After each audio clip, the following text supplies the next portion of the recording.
Good morning class. Exercise 7.2 discuss कर रहे हैं। एक्सरसाइज 7.2 में हम क्या सीखेंगे कि हम किसी भी स्क्वायर मैट्रिक्स का इन्वर्स कैसे निकाल सकते हैं। तो सबसे पहली बात ये है कि किसी भी मैट्रिक्स का इन्वर्स तभी एग्जिस्ट करता है, सबसे पहले उसकी कंडीशन चेक करनी पड़ती है कि उसका डिटर्मिनेंट क्या होना चाहिए, नॉन ज़ीरो होना चाहिए, मतलब ज़ीरो नहीं होना चाहिए। अगर वो नॉन ज़ीरो है तभी आप इन्वर्स निकाल सकते हैं। तो अब आप ये देखिए, आपको इसकी डेफिनेशन क्या कहती है।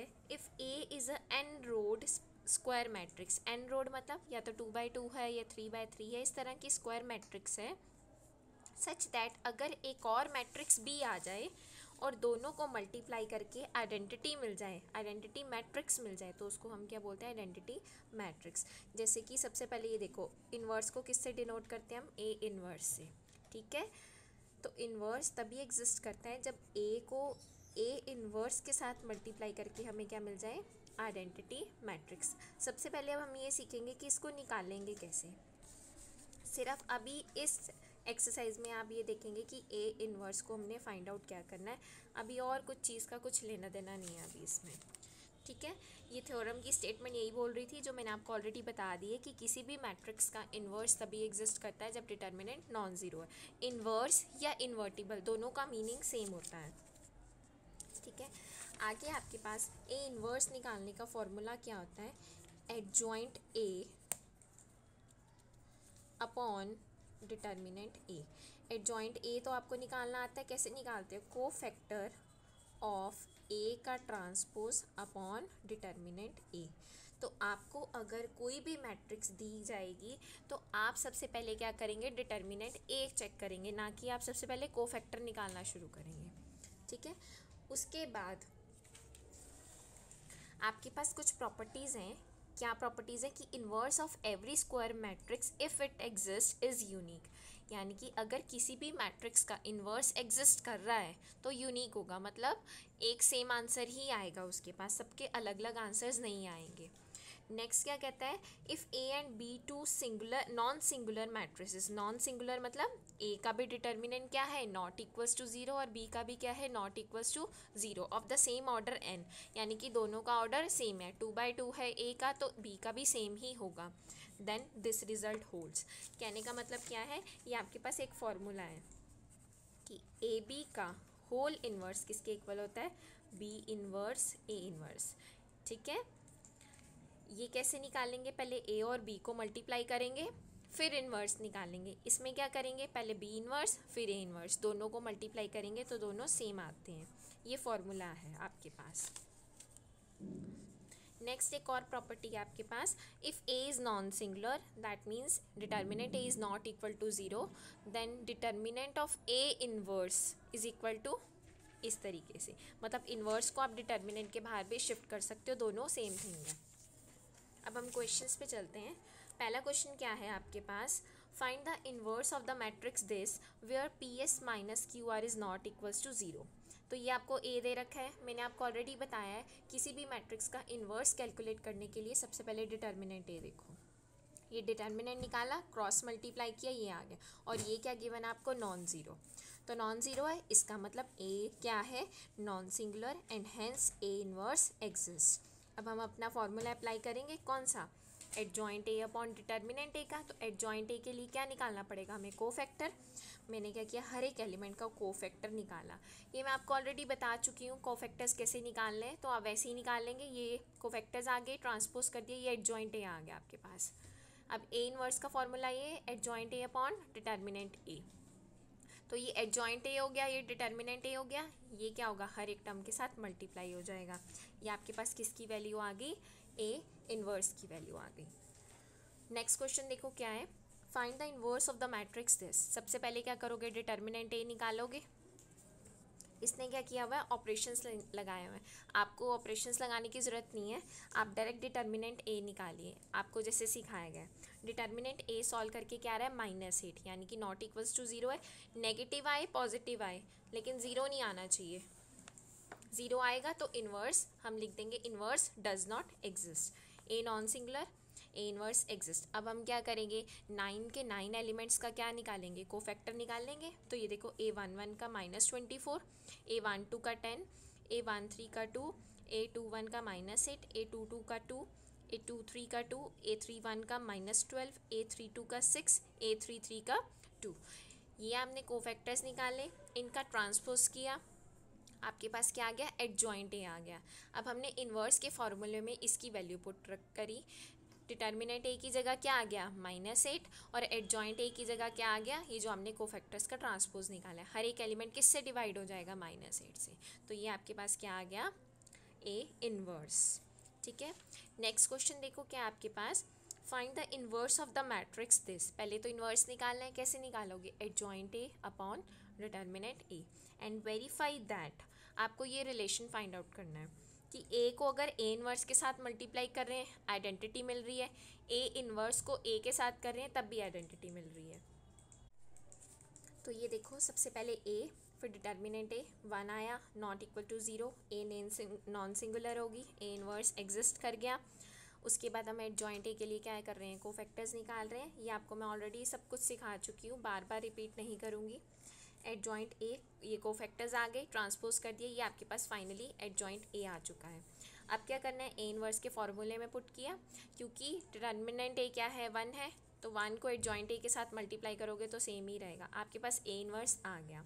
नेक्स्ट स्टेप में हमें क्या करना है, वेरिफिकेशन करनी है। किसकी वेरिफिकेशन है, ए इंटू ए इनवर्स। ए आपको क्वेश्चन में गिवन है, ए इनवर्स अभी अभी आपने निकाला है लास्ट स्टेप में, दोनों को मल्टीप्लाई किया, ये देखो आइडेंटिटी मैट्रिक्स आ गई।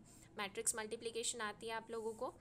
फिर हमने सेकेंड स्टेप में क्या करना है, ए इनवर्स इंटू ए करना है। तो पहले ए इनवर्स रखा, फिर ए रखा, दोनों को मल्टीप्लाई किया मैट्रिसेस को, आपके पास आइडेंटिटी मैट्रिक्स आ गई। यानी कि दोनों रिजल्ट्स को मल्टीप्लाई किया गया तो आइडेंटिटी आ गई। हमें यही प्रूव करना था। ठीक है, नेक्स्ट क्वेश्चन पे चलते हैं। आपके पास ए मैट्रिक्स दे रखी है, 2x2 है, बी भी 2x2 स्क्वायर मैट्रिक्स है। देन प्रूव दैट, मैंने आपको अभी अभी बताया था ना इसमें कि ये फॉर्मूला हम जो है क्वेश्चंस में यूज़ करेंगे, तो आपको इसी में ही प्रूव करने के लिए आ गया। तो देखो क्या है, ए दिया हुआ है, बी दिया हुआ है, हमने ना क्वेश्चन के हिसाब से चलना है। इसके लिए मुझे क्या करना पड़ेगा, ए बी को मल्टीप्लाई करना पड़ेगा। इसके लिए क्या करना पड़ेगा, यहाँ पे adjoint B upon determinant B, adjoint A upon determinant A. इसको बाद में सॉल्व करते हैं, पहले इन दोनों को सॉल्व करते हैं। सबसे पहले डिटर्मिनेंट ए निकालो, not equals to 0, adjoint A निकालिए, कोफैक्टर ऑफ ए का ट्रांसपोज, ए इनवर्स आ गया आपके पास। उसके बाद डिटर्मिनेंट बी निकाला, नॉन ज़ीरो है तभी आप कोफैक्टर्स निकालेंगे। ये आपके पास क्या आ गया, B inverse. Right hand side पे क्या करना है, B inverse into A inverse करना है। बी इनवर्स क्या है, 1/-2 इंटू 1/11, तो 1/-22 तो ये आ गया। ये दोनों मैट्रिसेस क्या होगी, मल्टीप्लाई। अगर पहले बी इनवर्स लिखा गया तो आप पहले बी इनवर्स ही लिखेंगे, आप ए इनवर्स नहीं लिख सकते। तो ये दोनों मैट्रिसेस क्या होंगी, मल्टीप्लाई होंगी। तो ये देखो मैट्रिसेस मल्टीप्लाई किया आपने, ये हो गया। अब लेफ्ट हैंड साइड पे आपको क्या गिवन है, A B. Left hand side पे आपको गिवन है कि आपको जो है इसका इन्वर्स निकालना है। तो मैंने लेट कर लिया कि C is equal to A B, यानी कि इस पूरे को नाम दे दिया मैंने सी, यानी कि मुझे सी इनवर्स निकालना है। सी इनवर्स मीन्स एडजॉइंट सी अपॉन डिटर्मिनेंट सी। तो पहले सबसे पहले क्या करेंगे हम, ए बी को मल्टीप्लाई कीजिए, दोनों मैट्रिसेस को आपने मल्टीप्लाई किया, आपके पास ये आ गया। मैंने इसका नाम क्या दे दिया, सी दे दिया। सी का डिटर्मिनेंट चेक किया, -22 आ गया, नॉट इक्वल्स टू 0। एडजॉइंट सी निकाला, यानी कि कैसे, कोफैक्टर ऑफ सी का ट्रांसपोज, यहाँ से सी इनवर्स निकाला, आपने देखा कि दोनों साइड्स क्या आ गई, इक्वल आ गई, तो हेंस वेरीफाइड। नेक्स्ट क्वेश्चन देखिए आपके पास क्या है, show that this equation satisfies this equation and hence find A inverse. आपने छोटी क्लासेस में जैसे किया होगा, आपको कोई पॉलिनोमियल दिया होता था x² + 2x - 3, ठीक है। आपको कहा जाता था कि 2 जो है इस इक्वेशन को सेटिस्फाई कर रहा है, तो आप क्या करते थे, P(2) करते थे। मतलब P(2) मतलब जहाँ जहाँ x था वहाँ वहाँ हम क्या कर देते थे, उसको 2 से रिप्लेस कर देते थे, यही करते थे। तो अब हमें सेम क्वेश्चन में क्या कह रहा है कि जो a है वो इस इक्वेशन को सेटिस्फाई कर रहा है। सेटिस्फाई कर रहा है मतलब a पुट करके आंसर क्या 0 आ रहा है, 0। अगर मैट्रिसेस में चल रहे हैं तो आंसर क्या आना चाहिए, नल मैट्रिक्स। तो पहले ये चेक करो, हेंस फाइंड ए इनवर्स। उसके बाद ए इनवर्स निकालो, कैसे, एडजॉइंट ए अपॉन डिटर्मिनेंट ए। तो ये देखो x को किससे रिप्लेस किया, a से, तो क्या आ गया, a² -3a। मैंने ऑलरेडी भी बताया था आपको 5th चैप्टर में, जिसके साथ कुछ नहीं लगा होता इसका मतलब उसके साथ आइडेंटिटी मैट्रिक्स लगानी पड़ती है कांस्टेंट के साथ। ये आपने a² निकाला, ये इस तरीके से सॉल्व किया, आपके पास नल मैट्रिक्स आ गई। इसका मतलब a ने क्या कर दिया, सेटिस्फाई कर दिया इस इक्वेशन को। पहले तो ये दिखाना था, hence find A inverse. Hence find यानी कि आप ए इनवर्स करिए। जब ऐसे क्वेश्चन आ जाते हैं ना आपके पास, हेंस फाइंड ए इनवर्स, तो हेंस वर्ड का जो मीनिंग है ना वो क्वेश्चन की चेंज कर देता है। अब देखो कैसे करेंगे हम लोग, यानी कि अब इस चीज़ का इस्तेमाल करते हुए, हेंस का मतलब ये जो आपने पहले प्रूव किया उसका यूज़ करते हुए ए इनवर्स निकालो। तो आपने इस इक्वेशन को निकाला, अब इससे क्या निकालना है, ए इनवर्स। तो हम एक चीज़ करेंगे, यहाँ पे लिख रही हूँ मैं, एक लाइन लिख रही हूँ, pre multiplying both sides by A inverse. हम क्या कर रहे हैं, दोनों साइड्स को प्री मल्टीप्लाई कर रहे हैं। प्री का मतलब होता है पहले, पहले मल्टीप्लाई कर रहे हैं, यानी कि ये हो रहा है, कांस्टेंट बाहर आएंगे पहले, यानी कि ये, ठीक है। पोस्ट का मतलब क्या होता है, बाद में। पोस्ट में मैं क्या करती, a² into A inverse, 3a into A inverse, 7i into A inverse, null matrix into A inverse, इस तरीके से करते हैं। हम जो है a² को ऐसे लिख सकते हैं a, क्योंकि ये मल्टीप्लाई में इस तरीके से कर सकते हैं, बिल्कुल। आपको मैंने एक रिजल्ट बताया था, आपने अभी प्रूव भी किया कि ए इनवर्स को चाहे ए के साथ मल्टीप्लाई कर लो, चाहे ए को ए इनवर्स के साथ मल्टीप्लाई कर लो, आपको आइडेंटिटी मैट्रिक्स ही मिलेगी। तो यानी कि ये क्या हो जाएगा, आइडेंटिटी हो जाएगा। यहाँ पे आप 3i लिख सकते हैं। और आइडेंटिटी मैट्रिक्स को किसी भी मैट्रिक्स के साथ मल्टीप्लाई कर लो, मतलब आइडेंटिटी मैट्रिक्स को आप किसी भी मैट्रिक्स के साथ मल्टीप्लाई करेंगे, वापस वही मैट्रिक्स मिलेगी। तो यहाँ पे ए इनवर्स जो है आइडेंटिटी मैट्रिक्स के साथ मल्टीप्लाई हुआ है तो वो वही रहेगा। नल मैट्रिक्स किसका काम करती है, ज़ीरो, ज़ीरो के साथ कुछ भी मल्टीप्लाई करेंगे ज़ीरो ही मिलेगा। ये आ गया। अगेन ए इनवर्स ए क्या होता है, आइडेंटिटी होता है। तो हमने वही सेम चीज़ जो वैल्यूज़ हैं वो पुट की। आइडेंटिटी को किसी के साथ भी मल्टीप्लाई करो, आपको वही मिलेगा। ये आ गया आपके पास।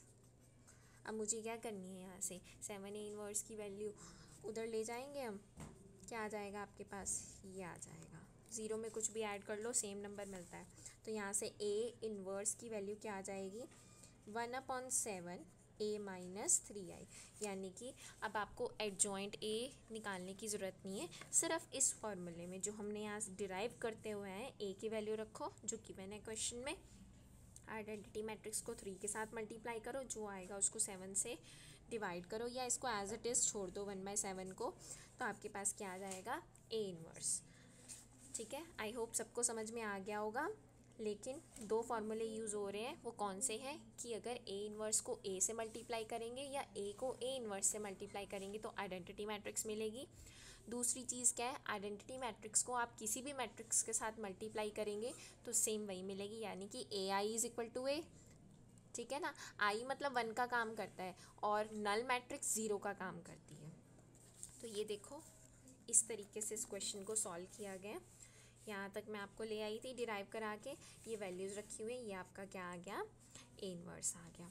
ठीक है, एग्जाम्पल नंबर 6 देखो क्या है, if A is this show that, इसको सॉल्व करके आपको क्या आ रहा है, null matrix, hence find A inverse. Hence find का मतलब क्या है, जो अभी करके आए हैं, यानी कि इसका इस्तेमाल करके ए इनवर्स निकालो।